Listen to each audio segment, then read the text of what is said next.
And new at 6 tonight, the coronavirus pandemic has put a strain on the court system, including the Nueces County Jail.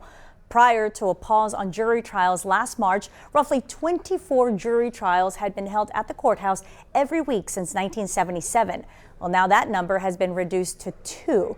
Some defense attorneys say with so few trials, defendants are pleading out to get out of jail, and there is no way for the court system to catch up.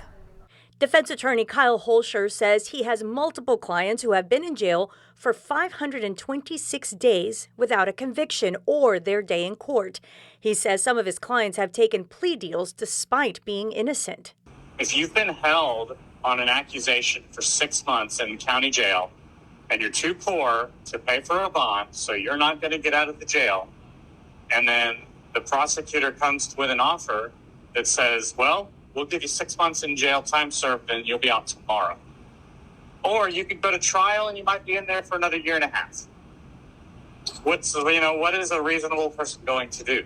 Presiding court judge David Stith disputes this. He says it is the job of both the defense and prosecuting attorneys to make sure innocent people do not accept guilty pleas. The pleas that I've taken, obviously they're very serious, and the pleas I've taken, I'm very comfortable that the people are guilty. I wouldn't.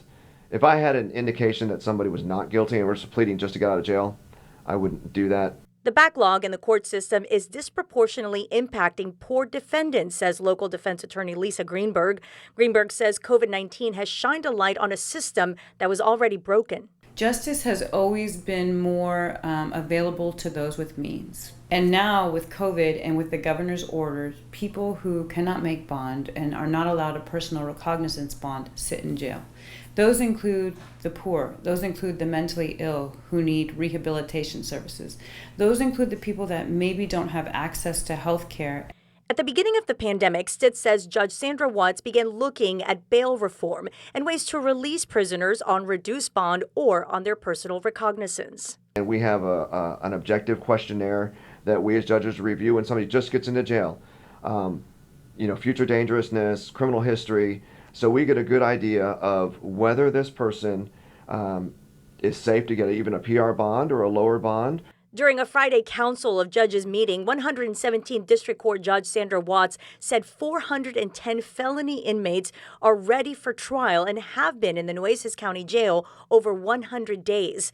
Last week, the jail was at capacity of 94%, down from 99% in June. Still, the jail population needs to be at or below 90%. Nueces County Sheriff J.C. Hooper told Chris 6 News last week he urges judges to move the court system along. Stitz says a reevaluation of holding more trials will be done at the beginning of September.